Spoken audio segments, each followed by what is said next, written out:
1861년 1월 27일 찰스 스펄전. 반모섬의 그리스도.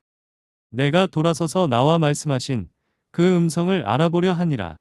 돌아설 때에 내가 7금 등잔대를 보았는데 그 7등잔대의 한가운데에 사람의 아들 같으신 분께서 발까지 내려온 옷을 입고 가슴에 금띠를 두르고 계시더라. 그분의 머리와 머리털은 양털같이 희고 눈같이 희며 그분의 두 눈은 불꽃 같고 그분의 두 발은 용광로에서 달군 듯한 정제된 녹 같으며 그분의 음성은 많은 물소리와도 같고 그분의 오른손에는 7별이 있으며 그분의 입에서는 양날 달린 날카로운 칼이 나오고 그분의 용모는 해가 세차게 빛나는 것 같더라. 내가 그분을 볼 때에 죽은 자같이 그분의 발 앞에 쓰러지니 그분께서 오른손을 내 위에 얹으시며 내게 이르시되 두려워하지 말라. 나는 처음이요 마지막이라. 요한계시록 1장 12절로 17절. 주 예수 그리스도는 어제나 오늘이나 영원토록 동일하십니다. 그분은 시작도 끝도 없으시며 멜기세덱의 순서를 따라 영원히 제사장이십니다. 그러나 그분의 백성이 그분에 대해 갖는 견해는 매우 다양합니다. 은혜 속에서 진보함에 따라 구주를 바라보는 관점이 달라질 것입니다. 그리고 우리가 그분을 보는 위치에 따라 우리가 그분을 보는 것도 달라질 것입니다. 그리스도는 동일하시지만 신자들이 모두 그분을 동일한 빛으로 보는 것은 아니며 모두가 동일한 교제에 가까이 다가가는 것도 아닙니다. 어떤 이들은 그분의 직분만 알고 있습니다. 다른 이들은 그분의 성품만 존경합니다. 그분의 인격과 교제하는 사람은 훨씬 적습니다. 그러나 더 성장한 사람들, 즉 주님이신 그리스도 예수의 인격과 모든 교회가 하나됨을 느끼는 사람들이 있습니다. 구약 성경에서 가르치는 교훈은 같았지만 배우는 사람의 능력은 달랐기 때문에 교훈을 가르치는 방식도 달랐습니다. 유대 시대에는 가난한 사람이 못 배운 그리스도인의 유형이었습니다. 부자는 잘 배운 신자의 모습이었습니다. 이제 가난한 유대인은 산 비둘기 한 마리 또는 집 비둘기 2마리를 가져왔습니다. 레위기 1장 4절로 11절, 이것들의 목을 비틀어 죽여서 예물로 드렸습니다. 그 가난한 사람들은 오직 죽음과 피를 통해서만 자신의 죄를 씻을 수 있다는 교훈을 얻었습니다. 힘 있는 이스라엘의 부자들은 수소 한 마리를 가져왔습니다. 레위기 1장 3절로 9절. 이 수송아지는 죽임을 당했을 뿐만 아니라 조각조각 잘려야 했습니다. 다리, 지방, 내장을 물로 씻은 다음 이 모든 것을 제단 위에 특별한 순서대로 놓았습니다. 구약에서 지성적이고 교훈을 받은 신자들에게 피를 흘리는 단순한 행위 안에 고급 신자들만이 인식할 수 있는 질서와 충만한 지혜가 있다는 것을 가르쳤던 것처럼 지금 그리스도께서 요한에게 이것을 가르치고 계십니다. 희생양은 한 가지 진리를 가르쳤고 유월절 양은 또 다른 진리를 가르쳤습니다. 진설병은 한 가지 교훈을 제시하고 등불을 켜는 것은 또 다른 교훈을 제시합니다. 모든 예표는 육체로 나타나시고 천사들에게 보이신 그리스도라는 하나의 위대한 신비를 가르치기 위한 것이었습니다. 그러나 그들은 그것을 다른 방식으로 가르쳤습니다. 왜냐하면 그 당시의 사람들은 지금과 마찬가지로 능력도 다르고 한 번에 조금씩밖에 배울 수 없었기 때문입니다. 구약시대에도 있었던 것처럼 신약시대에도 마찬가지입니다.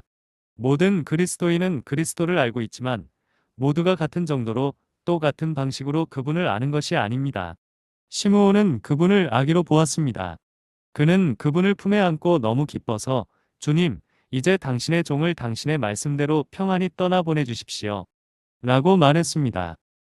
영국 교회에서는 안식일마다 이 시므온의 노래를 부르는데 마치 많은 예배자들이 그리스도를 아기처럼, 즉 믿음으로 품에 안고 자신의 구세주라고 부르는 것에서 더 나아가지 못한 것이 사실인 것처럼 그렇게 노래하는 것을 여러분도 알고 계실 것입니다. 그러나 우리가 그리스도를 안을 수 있을 뿐만 아니라 그리스도께서 우리를 안으시는 것을 볼 수 있을 때에만 그런 경험에서 한 걸음 더 나아갈 수 있습니다. 우리가 믿음으로 그분을 붙잡을 수 있을 뿐만 아니라 그분이 영원한 언약 안에서 옛적에 우리를 붙잡으시고 아브라함의 씨를 취하셔서 우리의 영혼을 구속하기 위해 우리의 형상을 닮게 하신 것을 볼 수 있을 때 우리는 그분께로 나아갈 수 있습니다. 그리스도를 아는 것은 큰 기쁨입니다. 비록 그것은 이스라엘 사람들 가운데 아기를 통한 위로일 뿐이지만 말입니다.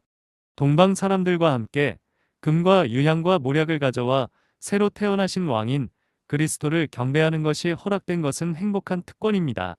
그러나 이것은 초보자를 위한 교훈일 뿐입니다. 이것은 은혜라는 교과서의 첫 구절 중 하나입니다. 그리스도를 품에 안는다는 것은 구원의 확실한 서약인 동시에 경험에 있어서는 하늘 빛의 여명일 뿐입니다. 그러나 사랑하는 형제 여러분, 예수님의 제자들은 그리스도를 시므온보다 더 높은 수준으로 알았습니다.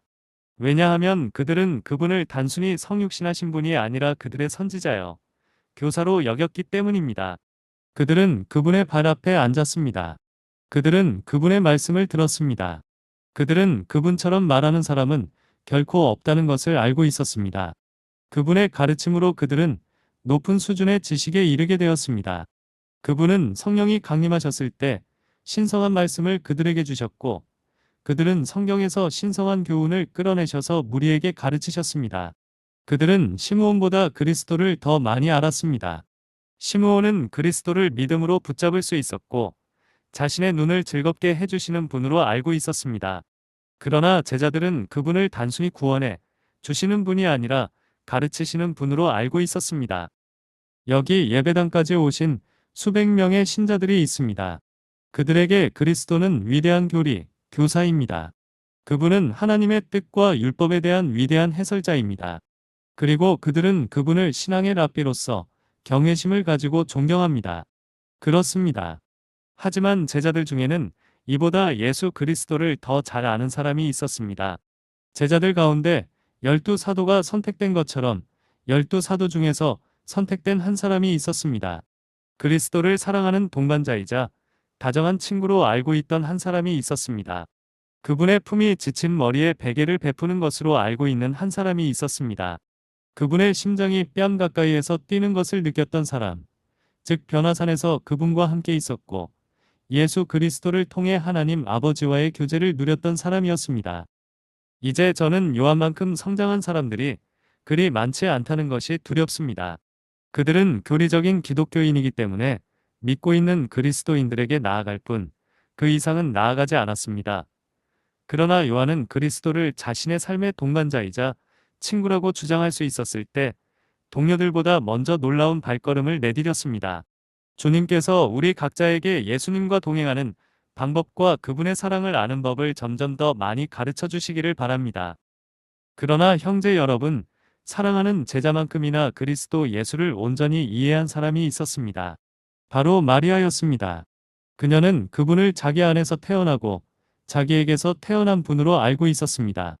그리스도께서 자기 안에서 영광의 소망이 되었다고 말할 수 있는 그리스도인, 그리스도를 십자가 위에서만 바라보는 것이 아니라 자기 영혼 안에 계신 그리스도로 바라보게 된 그리스도인, 마리아처럼 자기 자신도 진정으로 자기 안에 구세주를 품고 있다는 것을 아는 사람, 성령으로 그리스도가 잉태된 것처럼 자신도 성령으로 거듭났다는 것을 느끼는 사람은 복된 사람입니다. 그 사람은 자기 자신 안에서 그리스도의 본성, 즉 성령으로 태어난 거룩한 것이 옛사람을 멸하면서 영원한 생명으로 태어나서 완전한 사람이 될 때까지 성숙할 것입니다. 이것은 요한의 지식을 능가하지만 아마도 가장 높은 지식은 아닐 것입니다. 이 이상 우리는 오늘 아침에 모험을 하지 않을 것입니다. 언젠가 우리의 눈이 더욱 밝아지면 더욱 뛰어난 영광을 엿볼 수도 있을 것입니다. 친애하는 친구 여러분, 구주를 사랑하는 여러분은 그분을 점점 더 많이 보는 것만큼 더 바랄 것이 없을 겁니다. 여러분의 소망은 그분을 있는 그대로 보는 것입니다. 그러나 여러분이 원하는 대로 그분을 볼 수 있다면 그분의 변형된 모습을 보았더라면 좋았을 것이라고 생각합니다. 다볼산 꼭대기에 올라가서 그분의 옷이 더 하얗게 되면서 모세와 엘리야가 그분과 이야기하는 모습을 보았던 사람들, 그 황홀한 장면에서 가려진 세 명의 은혜를 입은 그 사람들이 좀 부럽지 않나요? 여러분은 그들이 그 광경에 압도되어 잠이 들었던 것을 알기 때문에 부러워할 필요가 없습니다. 여러분도 그들과 같은 능력을 가지고 똑같은 놀라운 영광을 바라보아야만 한다면 그들과 마찬가지로 잠이 들 것입니다. 여러분도 겟세마네 동산에서 주님을 뵐 수 있다면 좋겠다고 생각했을 것입니다. 오, 그 고통을 보았더라면, 그 신음소리를 들었더라면, 그 피땀이 응고되어 마른 땅바닥에 떨어지는 것을 보았더라면, 여러분은 신성한 철야 기도를 하면서 그분과 함께 1시간 동안 깨어 있도록 선택받은 사람들을 부러워할 것입니다. 그러나 당신은 그들이 잤다는 것을 기억할 것입니다. 주님은 슬픔 속에서 잠든 그들을 발견하셨습니다. 여러분의 인내의 힘이 그들보다 더 강하지 않다면 여러분도 잠을 자게 될 것입니다. 변화산에서와 마찬가지로 그 고통과 피와 땀 속에는 눈으로 결코 볼 수 없는 광경이 있었는데 그것은 인간이 결코 이해할 수 없는 영광과 수치심이었습니다. 그러나 여러분 중 일부는 십자가에서 그분을 뵙기를 갈망하고 소원했을 것입니다.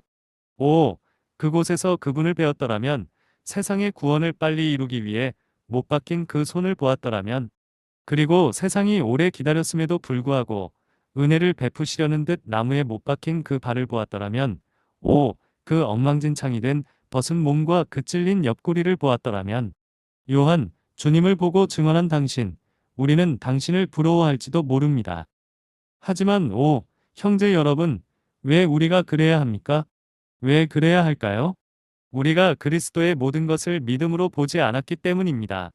어머니가 자기 아들이 나무에서 피를 흘리는 것을 보았기 때문에 칼이 어머니의 심장을 관통하는 것처럼 그 공포가 어머니를 덮친 것처럼 그것을 본 사람들에게 덮쳤습니다. 그런 공포 없이 그 장면을 볼 수 있었을까요? 오, 부활의 아침에 구세주를 배웠더라면 얼마나 기뻤겠습니까? 죽은 자의 무덤에서 새 생명으로 부활하신 그분을 보았을 때 문이 닫힌 방에 있는 제자들 가운데 서서 너희에게 평화가 있을지어다 라고 말씀하셨을 때 그분을 배웠더라면 얼마나 기뻤겠습니까? 그분과 함께 산 꼭대기에 올라가 축복하시며 승천하시는 그분, 제자들의 시야에서 구름이 환영하는 그분을 본다는 것은 얼마나 기쁜 일입니까? 물론 우리는 이런 환상 속에서 영원히 머물고 싶을 수도 있습니다. 그러나 저는 오늘 본문의 그림이 그 어떤 것보다 더 바람직하다고 생각하며 여러분이 이미 언급한 것들에 대한 소망이 있다면 이 환상에서 요한이 그랬던 것처럼 이 장면에서 그리스도를 보려는 훨씬 더 강렬한 갈망을 가져야 한다고 말씀드리고 싶습니다. 이것은 아마도 인간의 눈으로 본 것 중 가장 완전하고 가장 훌륭하며 동시에 가장 중요한 그리스도의 현현일 것입니다. 오늘 아침에 우리가 주목해야 할 두 가지가 있습니다. 첫 번째는 이 환상이 우리에게 얼마나 중요한지 간략하게 설명하겠습니다. 그리고 두 번째는 그 환상의 의미입니다. 1. 먼저 이 환상이 우리에게 주는 가치입니다. 어떤 사람들은 설교자가 아주 흥미로운 성경 구절을 선택했군요. 그건 우리의 호기심을 자극할 수는 있지만 영적인 유익은 없는 구절입니다. 라고 말할 수 있습니다. 친구들이여, 여러분은 매우 큰 실수를 저지르며 수고하고 있네요. 제가 1, 2분 안에 여러분을 설득할 수 있다고 믿습니다. 이 표현, 그리스도에 대한 상징적인 이 그림은 우리 죄를 위해 고난을 받으신 동일한 그리스도를 표현한다는 것을 기억하십시오. 이상하게 다양해 보이지만 여기에는 똑같은 그리스도가 계십니다. 요한은 그분을 사람의 아들이라고 부릅니다. 그 이름은 예수님께서도 자신을 묘사할 때 늘 사용하셨던 감미롭고 겸손한 이름입니다. 그분이 동일하신 인격이셨다는 것은 매우 분명합니다. 왜냐하면 요한은 그분이 인자와 같다고 말했기 때문입니다. 그리고 제 생각에는 요한이 부끄러움 가운데 알았던 그분과 유사함을 그분의 위험 속에서 느꼈다는 의미인 것 같습니다. 가시관은 없었습니다. 그러나 요한은 그분의 이마를 알고 있었습니다. 상처의 흔적도 없었습니다. 7개의 별이 못자국 자리를 차지했을 수도 있지만 그분은 그 모든 것을 알고 계셨습니다. 우리의 새로운 몸에서와 마찬가지로 우리가 무덤에서 일어날 때 우리는 의심할 여지 없이 서로를 알아볼 것입니다. 일어날 몸은 무덤에 뿌려진 몸과 희미하게 닮아 있을 것입니다. 그것은 묻혀있는 씨앗에 불과한 가련하고 시든 것에서 꽃이 피어나는 기적적이고 놀라운 성장이 될 것입니다. 그러나 저는 땅에서 당신의 얼굴을 알았기에 천국에서도 당신의 모습을 알아볼 수 있을 것이라 의심하지 않습니다. 그리하여 요한은 그리스도의 영광에도 불구하고 요한이 비천함과 비애 속에서 보았던 바로 그 동일한 분을 알아보았습니다. 그리스도인 여러분, 경건하게 바라보세요. 거기에는 구유 속에 계신 그리스도, 광야의 그리스도, 가버나움과 벳세다의 그리스도, 겟세마네의 그리스도, 당신의 주님이 계십니다. 골고다의 그리스도가 그곳에 계시니 이 위대한 광경을 보기 위해 고개를 돌리는 것이 중요하지 않을 수 없습니다. 또한 이 그림은 우리에게 현재 그리스도가 어떤 분이신지 따라서 그 극한의 가치를 보여줍니다. 그분이 이 땅에 계셨을 때의 모습도 중요하지만 그분이 지금 어떤 분이신지도 매우 중요한 문제입니다. 어떤 사람들은 그분이 이 땅을 의로 심판하러 오실 때 그분이 어떤 분이 되실지에 대해 지극히 큰 기대를 걸고 있는데 우리도 마찬가지입니다. 그러나 우리는 미래의 그리스도를 현재의 그리스도에 대한 지식보다 우선시해서는 안 된다고 생각합니다. 우리는 현재의 분쟁과 현재의 고통, 현재의 갈등 속에서 예수 그리스도가 지금 어떤 분이신지 알고 싶어 합니다. 그리고 우리가 그분을 있는 그대로 보게 될 때 우리도 그분과 같이 될 것이라는 것을 알기 때문에 이것은 더욱 기쁜 일이 됩니다. 그러나 세 번째 고려사항은 본문의 주제, 즉 본문에 나오는 그리스도께서 교회에 계시는 그대로의 모습으로 표현되어 있다는 것으로서 아주 중요한 부분입니다. 그분은 우리가 교회로 이해하고 있는 금 촛대 한가운데서 계신 분으로 묘사되어 있음을 알 수 있습니다. 우리는 그분이 열방의 어떤 분이신지, 그분의 특별한 백성인 유대인에게 어떤 분이신지, 그분의 원수들에게 어떤 분이신지 알고 싶어 합니다. 그러나 그리스도교 교회의 일원으로서 우리는 그분이 교회 안에서 어떤 분이신지 아는 것이 가장 좋기 때문에 여기 있는 모든 집사, 장로, 교인은 이 구절에 진지하게 귀를 기울여야 합니다. 교회가 위대한 주님과 소망으로 바라보는 그리스도, 매일 섬기고 경배하는 그 메시아를 여기서 묘사해 놓았기 때문입니다. 그리고 다시 한번 덧붙이자면 오늘 본문의 주제는 우리가 진정으로 느끼고 이해하려고 한다면 우리에게 어떤 영향을 미칠지 생각해 볼 때 가치가 있는 거라고 생각합니다. 우리는 그분의 발 앞에 죽은 자처럼 엎드릴 것입니다. 그곳은 축복받은 장소입니다. 죽음이 당신을 놀라게 하나요? 우리는 그분의 발 앞에 죽었을 때만큼 살아있을 때가 없습니다. 지극히 영광스러운 왕의 면전에서 죽을 때만큼 진정으로 살아있을 때가 없습니다. 내 안에 있는 모든 죄의 죽음이 내 영혼의 가장 큰 소망이며 그것이 육신의 모든 것과 옛 아담의 맛을 좋아하는 모든 것의 죽음이라는 것을 저는 알고 있습니다. 그것이 죽었으면 좋겠습니다. 그리고 새 생명을 가지시고 그분의 모든 영광으로 자신을 나타내시며 우리의 찌꺼기와 죄를 씻어내시는 그분의 발 아래에서 죽지 않고서 어디에서 죽을 수 있단 말입니까? 저는 오늘 아침에 성령의 능력이 충분하여 주님을 세울 수 있기를 바랄 뿐입니다. 그러면 제가 여러분이 죽은 자처럼 그분의 발 앞에 엎드려질 수 있도록 조금이라도 기여할 수 있을 것입니다. 그리하여 그분은 우리 안에서 우리의 전부가 되실 것입니다. 이 환상의 의미는 무엇입니까? 내가 서 있는 곳은 거룩한 땅이니 내 발에서 신을 벗으라. 만일 하나님께서 가시덤불 속에 나타나셔서 엄숙하게 명령하신다면 우리는 하나님께서 그리스도 안에서 나타내시고 또한 가장 놀라운 방법으로 나타내신 것에 대해 무엇이라고 말하겠습니까? 본문의 단어는 상징이므로 문자 그대로 이해해서는 안 됩니다. 그리스도께서는 문자 그대로의 모습으로 하늘에 나타나신 것이 아니라 요한의 지성 가운데 이런 모습으로 나타나셨습니다. 요한은 이 말을 문자 그대로 이해할 만큼 그렇게 당황하지는 않았습니다. 그는 촛대가 촛대를 위한 것이 아니라 빛을 주는 일곱 교회를 위한 것임을 알았습니다. 그는 별이 아니라 사역자들이라는 것을 알았고 모든 설명을 통하여 문자 그대로의 말이 아니라 그가 바라보고 있는 환상의 상징과 정신이라는 것을 잘 이해했습니다. 일곱 촛대 가운데에 인자와 같은 이가 발까지 옷을 입고 금띠로 가슴에 띠를 띠고 있더라는 말씀이 시작됩니다. 첫째, 우리는 오늘 그리스도 안에서 그분의 공식적인 위엄과 왕의 명예에 대한 그림을 보고 있습니다. 그리스도께서는 발까지 끌리는 옷을 입었습니다. 이것은 왕이 항상 입던 옷, 내려와서 발만 드러나는 옷이었습니다. 이것은 또한 제사장의 독특한 옷이었습니다. 유대 시대의 제사장은 땅에 닿을 만큼 몸 전체를 덮는 길고 흰 옷을 입었습니다. 그러므로 그리스도께서는 이렇게 옷을 입으심으로써 그분의 왕권과 영원한 제사장직을 주장하십니다. 그것은 또한 그분이 의로 자신을 입으셨다는 사실을 나타낼 수도 있습니다. 그분은 한때 벌거벗으셨는데 그분이 의의 옷을 버리고 벌거벗은 죄인들의 대속물이셨을 때 그랬습니다. 그러나 이제 그분은 더 이상 벌거벗지 않은 상태로 계십니다. 그분은 자신의 피에 적신 옷을 입으셨고 자신의 손으로 위에서부터 끝까지 짠 옷을 입으셨으며 온 교회, 즉 그분의 몸 위에 들이우신 그 옷을 입으셨습니다.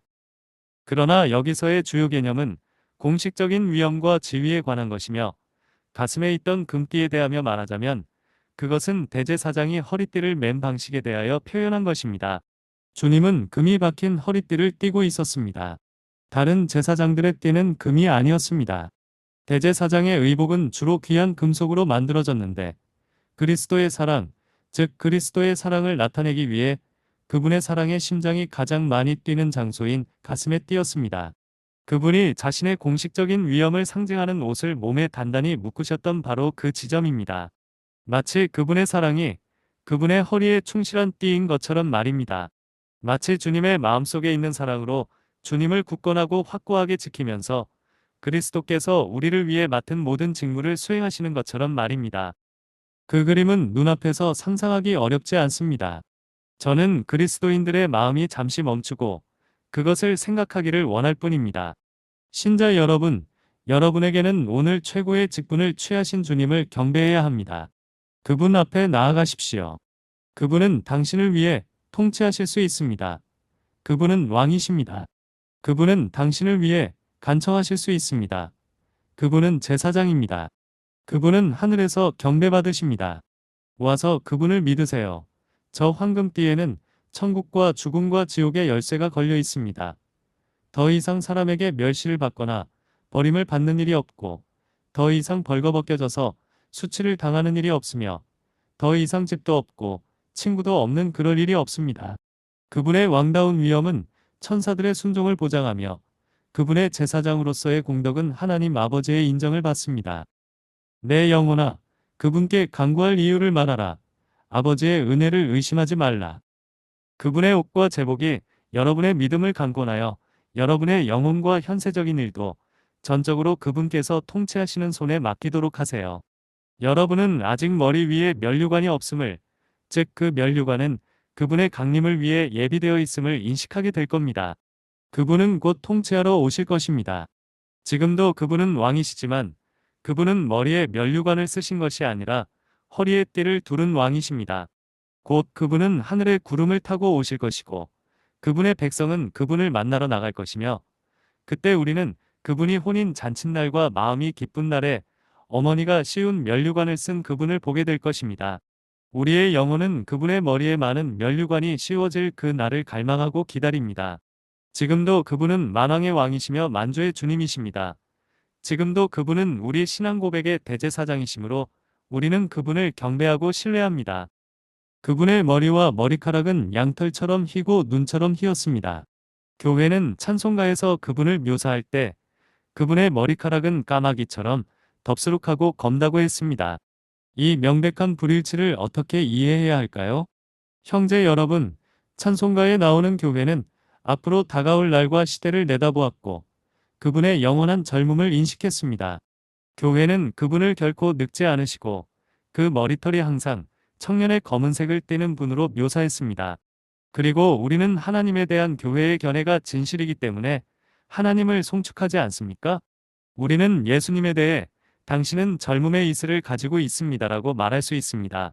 그러나 오늘날의 교회는 그분의 사역이 완성된 것으로 되돌아봅니다. 우리는 이제 그분을 영원한 옛적 존재로 봅니다. 우리는 그분이 단지 1800년 전의 그리스도가 아니라 새별이 그 자리를 알기 전에 영원하신 아버지와 하나였음을 믿습니다. 그림에서 그분의 머리와 눈처럼 흰 머리카락을 볼 때 우리는 그분의 통치가 오래되었음을 이해합니다. 태초에 말씀이 계시니라. 이 말씀이 하나님과 함께 계셨으니 이 말씀은 곧 하나님이시니라. 이 모든 것이 없었을 때, 오래된 산들이 구름 속으로 고개를 들지 않았을 때, 정말로 고요한 바다가 폭풍으로 포효하지 않았을 때, 하늘의 등불이 켜지기 전이었습니다. 하나님이 그의 광대하심 속에 홀로 거하셨을 때, 항해할 수 없는 에테르의 파도가 있어서 스랍의 날개로 부채질하지 않았고, 엄숙한 침묵이 그룹들의 노랫소리로 놀라지 않았을 때 예수님은 하나님과 함께 영원토록 오래전부터 계셨습니다. 우리는 그분이 어떻게 사람들에게 멸시받고 거절당하셨는지를 알고 있습니다. 그러나 아브라함이 나기 전부터 내가 있느니라. 라고 말씀하신 것이 무슨 뜻인지도 이해합니다. 우리는 30살이 조금 넘은 나이에 죽으신 그분이 참으로 영원하신 아버지이시며 시작도 없고 끝도 없는 분임을 알고 있습니다. 여기에는 의심할 여지 없이 고대의 사상, 경외의 사상이 결합되어 있습니다. 사람들은 백발을 지니신 그분 앞에 일어나 경의를 표합니다. 그리고 천사들과 정사와 권세들이 그분 앞에 절하지 않습니까? 그가 죽음의 고난을 당하셔서 천사들보다 조금 못하게 되셨지만 이제 영광과 존귀로 관을 쓰신 것이 아니겠습니까? 그들은 모두 그분의 명령에 순종하고 위엄을 빌려서 그분의 발 앞에 놓기를 기뻐하지 않습니까? 그리스도인이여, 그토록 존귀하시고 찬양받기에 합당하신 분을 섬기는 것을 기뻐하십시오. 이제도 계시고 전에도 계셨고 장차 오실 분, 알파와 오메가이신 그분께 영광과 존귀와 통치와 권능이 세세토록 있을지어다라는 그분의 보좌로 올라가는 찬양에 여러분의 영혼이 동참하게 하소서. 아멘. 그분의 눈은 불꽃 같았습니다. 이것은 그리스도께서 자신의 교회를 감독하시는 것을 나타냅니다. 그분이 교회 안에서 영속적인 세월들 가운데 가장 오래되신 분이시며 교회에 영존하시는 아버지시며 존경받아야 할 머리이신 것처럼 교회 안에서도 그분은 우주의 감독자이시며 위대한 감독이시며 영혼들의 목자이십니다. 그리고 그분의 눈은 얼마나 예리하신지요. 얼마나 꿰뚫어 보시는지요. 불길처럼 얼마나 분별력이 있으신지요. 불의 불꽃처럼 쇳덩어리는 녹이고 진짜 금속만 남깁니다. 불꽃처럼 그분은 외부의 빛으로 보시지 않고 그분 자신의 눈으로 빛을 공급하시고 그 빛으로 보십니다. 교회에 대한 그분의 지식은 교회의 기도나 교회의 필요를 위한 교회의 경험이나 교회의 언어적 진술에서 나온 것이 아닙니다. 그분은 태양이나 달에서 빌린 빛으로 보지 않으십니다. 그분의 눈은 스스로 등불이 되십니다. 짙은 어둠 속에서 교회가 짓밟힐 때 어떤 빛도 교회 위에 비치지 않을 때 그분께서는 교회를 보십니다. 왜냐하면 그분의 눈은 불꽃과 같기 때문입니다. 오, 이것이 하나님의 자녀에게 얼마나 감미로운 위로가 되겠습니까? 당신이 주님께 당신이 어디에 있는지 말할 수 없더라도 주님은 당신을 보실 수 있습니다. 당신이 진정으로 원하는 것이 무엇인지 어떻게 기도해야 하는지 말할 수 없지만 그분은 당신의 진정한 욕망이 무엇인지 무엇이 성화되지 않은 공상에 불과한 것인지 정확하게 알 수 있는 그러한 분별력을 가지고 계십니다. 그분의 눈은 불꽃 같았습니다. 왜 당신은 어둠 속에 있고 빛을 보지 못합니까? 여러분은 어둠 속에 있어서 빛을 보지 못하지만 그분은 세상에 있는 모든 사람을 비추는 빛이시며 여러분 안에서 일어나는 모든 일을 그분 자신의 인격의 빛으로 보십니다. 저는 그리스도께서 그분의 모든 교회를 보편적으로 감독하신다는 교리를 좋아합니다. 교회에 눈에 보이는 수장이 있어야 모든 문제가 위계질서를 통해 어느 한 사람에게 단계적으로 전달될 수 있다는 생각이 가끔 제기되는 것을 알고 있습니다. 그러면 모든 것을 아는 한 사람이 교회를 바르게 인도할 수 있다는 겁니다. 그러나 그것은 터무니없고 불가능한 생각입니다. 어떤 사람이 내가 교회를 지킨다, 내가 물을 주고 매 순간 지켜본다라고 말할 수 있을까요? 아니요. 틀림없이 이것만이 진실입니다. 나 여호와가 교회를 지키느니라. 아무도 다치지 않도록 매 순간 물을 주겠노라. 내가 밤낮으로 그것을 지키겠노라. 교회에는 결코 시련이 없고 교회가 느끼는 고통이 없어 보이더라도 주님의 불꽃 같은 눈은 그것들을 볼 수 있습니다. 오, 한때 눈물이 샘솟던 눈, 죄 때문에 울던 그 눈을 보지 않으시겠습니까? 그 죄는 사라졌습니다. 이제 당신의 죄를 아는 것보다 불꽃과 같은 눈을 가진 분이 당신의 죄를 태워버리는 것이 당신에게는 더 낫습니다. 그분은 단순히 당신의 소망을 보시는 것이 아니라 영원히 당신의 소망을 이루실 것입니다. 그분 앞에 절하고 마음을 드러내고 아무것도 숨기지 않기를 바랍니다. 아무것도 설명할 필요가 없다고 생각하십시오. 그분의 눈은 불꽃과 같아서 그분은 보시고 아십니다. 그분의 발은 용광로에서 정금처럼 탈 것입니다. 머리는 거룩합니다. 발은 타오르고 얼굴은 영광스러운 태양과 같습니다. 발은 단련을 위해 불타는 노새와 같습니다. 저는 이것을 통해 지상에 있는 하나님의 교회, 즉 그리스도와 연합한 성도들이 그리스도께서 땅을 밟고 계시는 몸의 마지막 부분이라는 것을 이해할 수 있다고 생각합니다. 그리스도는 하늘에 계시며 그분의 머리는 그분의 힘으로 비추는 태양과 같습니다. 그리스도는 지상에서 그분의 교회 한가운데 계시고 그분의 발이 금 촛대 사이를 걷는 곳은 불속과 같은 장소입니다. 교회들은 용광로에서 타는 노새와 같습니다. 이제 우리는 그리스도께서 계시는 곳마다 그분의 교회에 대한 시련의 불이 있을 것이라고 생각합니다. 모든 사람이 우리 편이라면 저는 우리가 주님 편에 있다는 것을 결코 믿지 않을 것입니다. 우리가 말하는 말이 끊임없이 잘못 전달되지 않는다면 우리는 우리가 하나님의 말씀을 전한다는 것을 상상할 수 없을 겁니다. 다른 사람들이 항상 우리를 이해했다면 그들이 육신의 생각으로는 받아들일 수 없는 것을 우리가 말하지 않았다고 생각해야 합니다. 아니요. 형제 여러분, 아니요. 안락함을 기대하지 마십시오. 고난 없이 면류관을 얻을 것이라고 기대하지 마십시오. 그리스도의 발은 용광로에서 불타오릅니다. 그리고 당신은 그분의 몸에 속해 있습니다. 당신은 그분의 머리에 속하지 않습니다. 왜냐하면 당신은 천국에 있지 않기 때문입니다. 당신은 금띠를 띠지 않았기 때문에 그분의 허리에 속하지 않습니다. 그러나 당신은 그분의 발에 속해 있으므로 풀무불에 타야 합니다. 이 얼마나 놀라운 그리스도의 모습입니까? 상상할 수 있습니까? 겉옷이 발까지 내려온 것을 알 수 있습니다. 아마도 그 옷이 발들을 덮고 있었지만 그 빛나는 열기가 옷 사이로 노쇠 발이 타는 것을 볼 수 있을 정도였을 것입니다. 그것들은 좋은 노쇠였습니다. 그것들은 불에 타지 않는 금속, 열에 굴복하지 않는 금속이었습니다. 그리스도의 교회도 마찬가지입니다. 초기 개신교의 오래된 모토는 모루였습니다. 교회는 많은 망치를 부러뜨린 모루라고 말했기 때문입니다. 악한 자는 교회를 때리지만 교회는 고통 이외의 어떤 것으로도 응답하지 않으며 인내로 견디는 것이 교회라는 왕국입니다. 그 고통 속에 교회의 승리가 있었습니다. 용광로 속에서 빛을 발하며 불에 굴복하지 않고 그 열기에 의해 빛나고 정화되며 그 분노에 의해 녹아내리지 않는 영혼을 소유한 인내심 가운데 교회의 승리가 있었습니다. 그런 점에서 해가 힘있게 비치는 것처럼 그렇게 밝은 얼굴 속에서 엄청난 그리스도의 승리가 있습니다. 저는 이 부분에서 기뻐합니다. 이 말씀은 낙심하고 깊은 시련을 겪을 때 영혼을 위로합니다. 그분의 발은 풀무불에서 타는 정금 같았다. 우리 영혼에게 이렇게 말합시다. 나는 하늘로 옮겨져야만 하는가? 꽃이 만발한 안락한 침대 위에서 사람들이 상을 받기 위해 싸우는 동안 피비린내 나는 바다를 항해해야 하나요? 아니, 통치하려면 싸워야 해요. 주님, 제 용기를 북돋아 주세요.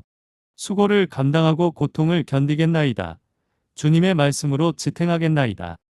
하지만 오늘 아침에는 이 중 어느 하나에 대해 오래 생각할 시간이 없어 그냥 지나치겠습니다. 그분의 음성은 많은 물소리와 같았습니다. 그리스도의 음성이란 무엇일까요? 그것은 하늘에서 들리는 음성입니다. 천사들이여, 그분 앞에 절하라. 천사들은 하늘에 있는 모든 무릎은 예수님의 이름에 꿇으라는 명령을 듣습니다. 지옥에서도 들리는 소리입니다. 이 악마들아, 가만히 있거라.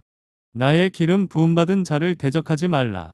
내 선지자들을 해치지 말라. 지옥의 사냥개들이 쇠사슬을 잡아당기며 갇힌 곳에서 벗어나려 애쓰고 있습니다. 이 음성은 지상에서도 들립니다. 그리스도가 전파되는 곳마다, 그분의 십자가가 들어 올려지는 곳마다 아벨의 피보다 더 좋은 것을 말하는 음성이 있습니다. 때때로 우리는 그리스도의 음성이 들리지 않는다고 생각하기 쉽습니다. 그분의 사역자들은 너무나 연약한 피조물입니다.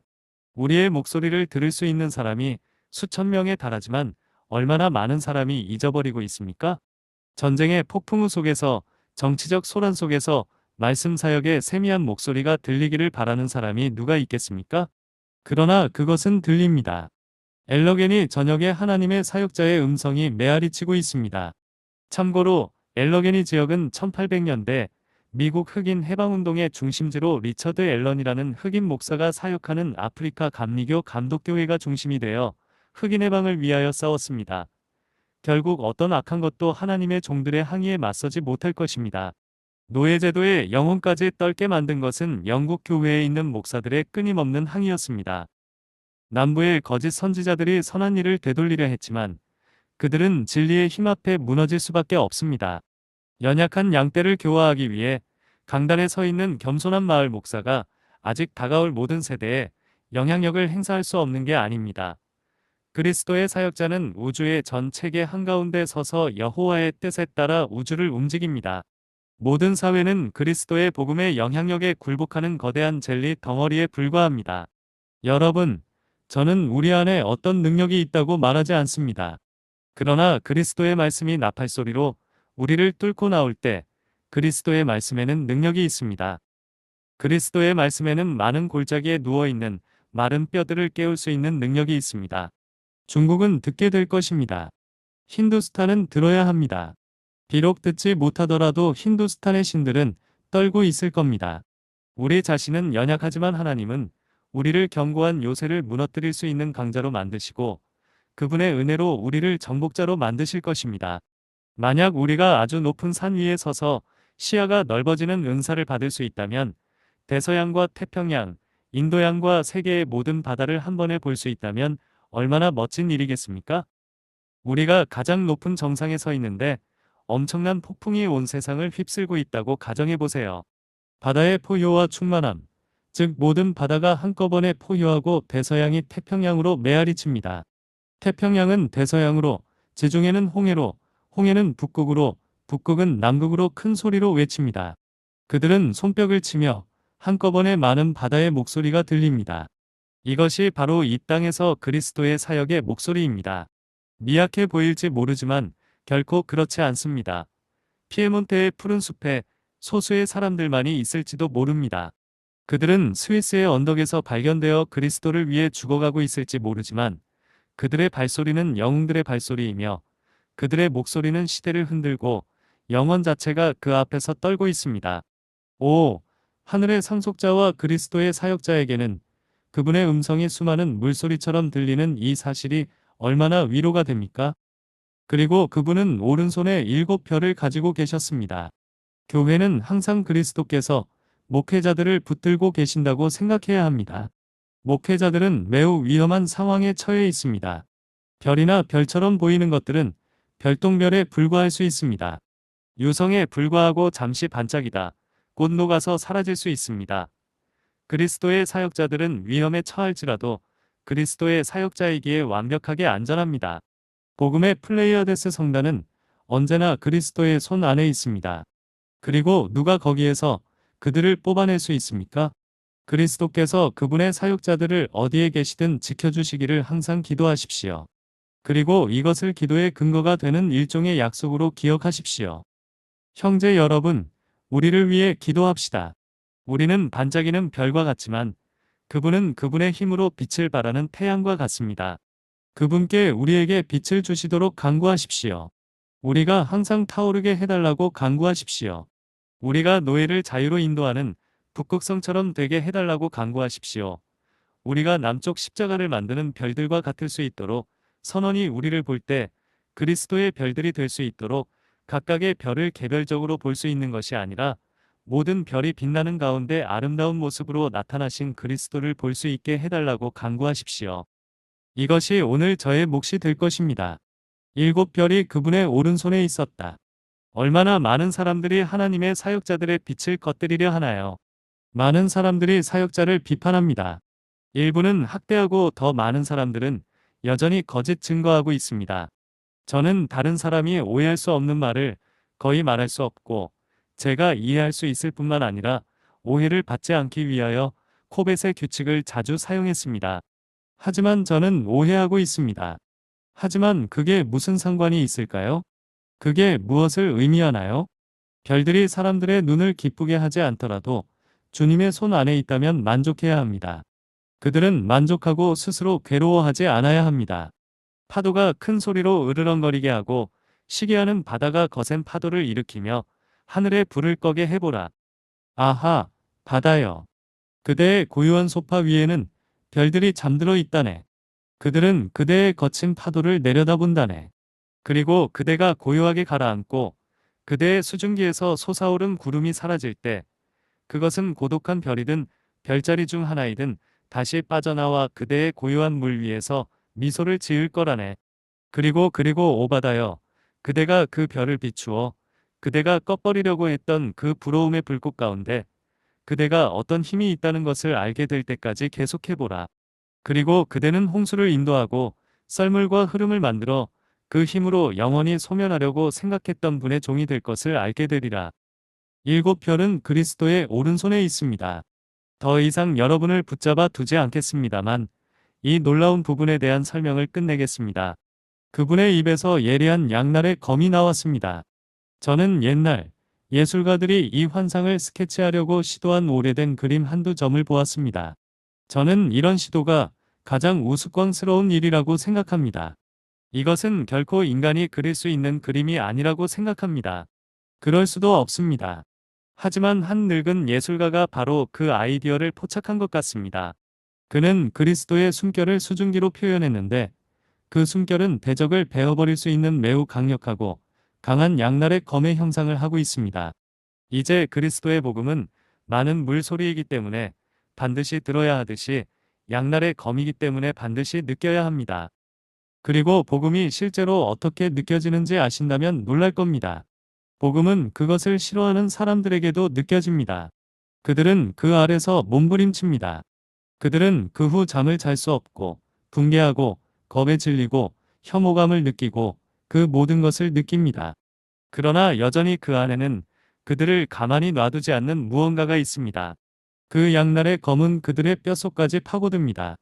그들은 말씀으로 받은 상처를 스스로 치유할 수는 없어서 차라리 말씀을 듣지 않았으면 좋겠다고 생각합니다. 그러나 말씀 아래서 축복을 받는 사람들에게는 말씀이 얼마나 양날의 검입니까? 말씀이 그들의 자기 의의를 어떻게 죽이는지요. 말씀이 그들의 죄를 어떻게 목을 베는지요. 어떻게 그들의 정욕을 예수님의 발 앞에 죽게 하는지요. 아들이 어떻게 모든 것을 정복하는지요.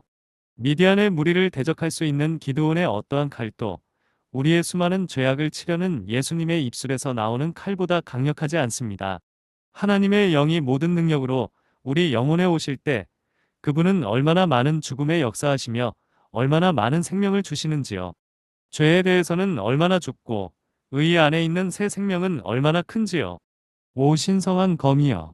오 그리스도의 숨결이여. 우리 마음속에 들어와서 우리의 죄를 죽이소서.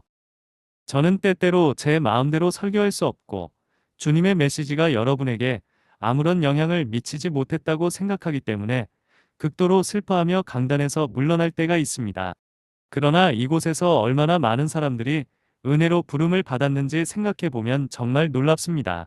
저는 날마다 높은 사람과 낮은 사람, 부자와 가난한 사람, 귀족과 농민, 도덕적인 사람과 부도덕한 사람 모두가 그리스도의 정복의 검 앞에 굴복하는 것을 보고 더욱더 놀랍니다. 저는 주님의 명예와 주님의 영광을 위해 주님의 오른손이 승리를 거두었다고 말하지 않을 수 없습니다. 여기서 주님의 죽임을 당한 자들이 많았습니다. 여기서 그분께서는 수많은 영혼들의 회심으로 자신을 영광스럽게 하셨습니다. 그러나 결론적으로 말하면 그의 얼굴은 해가 힘있게 비치는 것 같더라. 입니다. 이것을 어떻게 그림으로 그릴 수 있습니까? 가능하다면 해외로 가서 태양을 바라보십시오. 1년 중 태양이 가장 정점에 있는 날을 선택하고 그것을 꾸준히 바라보세요. 그것이 당신의 눈을 멀게 하지 않나요? 압도되지 않나요? 그러나 주목하십시오. 여러분이 흐려지지 않은 눈으로 그 태양을 바라볼 수 있을 때에도 여러분은 그리스도의 얼굴을 바라볼 힘은 없을 것입니다. 엄청난 영광이요, 위엄이 있으며 빛이요, 흠이 없고 힘이 있도다. 그분의 얼굴은 해가 힘있게 비치는 것 같으니라. 천사들이 날개로 얼굴을 가리기를 바랍니다. 장로들이 감미로운 냄새가 가득한 향로를 바치고 그 향의 연기가 그분의 얼굴을 볼 수 있는 매개체가 되기를 바랍니다. 그리고 여러분과 제가 이렇게 느끼고 말할 수 있기를 바랍니다. 주님의 영광이 우리 눈에 더 많이 비칠수록 우리는 더 겸손해야 하리라. 그러나 예수님, 당신의 얼굴을 돌리시고 우리를 바라보소서. 지금은 한밤중이지만 주님의 얼굴을 돌리시면 정오가 될 것입니다. 주님의 얼굴은 태양과 같기 때문입니다. 짙은 어둠과 긴 밤이 우리의 영혼을 압도하고 우리는 주님으로부터 영원히 차단되었어요. 라고 말했나요? 예수님, 당신의 얼굴을 돌리시면 우리는 더 이상 괴로워하지 않습니다. 우리의 모든 열정이 안식하는 사랑의 바다. 당신은 우리의 모든 기쁨이 회전하는 곳을 돌고 있습니다. 당신은 우리 영혼의 중심이시며 우리를 빛나게 하시고 기쁘게 하십니다. 만약 우리가 그분의 영광을 이해하기 위해 호기심을 가지고 그분을 바라본다면 이 태양은 우리의 눈을 멀게 할 것입니다. 그러나 우리가 그분의 빛을 받을 수 있도록 겸손하게 그분을 바라본다면 그분은 우리의 눈을 전보다 더 강하게 하시고 절망의 가장 짙은 어둠 속에 빛을 비춰주실 것입니다. 오, 하나님의 교회여. 그대는 그대, 남편이신 그분께 뭐라고 말하나요? 그대는 그대, 친족과 그대, 아버지의 집을 버리지 않나요? 그대는 그분을 점점 더 많이 알고 싶어 하지 않나요? 그리고 오늘 그대의 외침이 예수님, 당신의 수레를 타십시오. 당신의 수레를 타십시오. 정복하고 정복하기 위해 타고 나가십시오. 당신의 얼굴을 보여주시면 미신의 어둠이 당신의 얼굴 앞에서 반드시 녹을 겁니다. 당신의 입을 열고 당신의 영의 양날의 검으로 당신의 적을 죽이소서. 예수님, 나오소서. 일곱 별을 품으시고 빛이 없던 곳에 빛을 비추소서. 말씀하세요. 예수님, 말씀하세요. 그러면 사람들이 당신의 음성을 듣게 될 것입니다. 당신의 음성은 많은 물소리와 같기 때문입니다. 예수님, 불타는 열기를 가지고 오시더라도 오십시오. 주님의 발처럼 우리도 용광로에서 빛나고 있습니다. 오셔서 우리를 바라보시고 그 불의 눈으로 우리의 모든 죄를 태워버리소서. 당신의 머리와 머리카락이 양털처럼 하얗기 때문에 주님, 자신을 보여주시면 우리는 주님을 경배할 겁니다. 주님, 나타나소서. 그러면 제사장 옷을 입고 계신 주님을 믿겠나이다. 우리는 주님을 경배하고 금띠를 띠신 당신께 예배할 것입니다.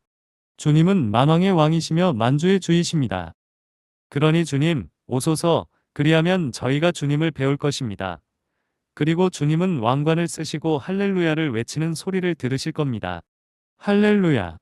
전능하신 주 하나님이 통치하시도다.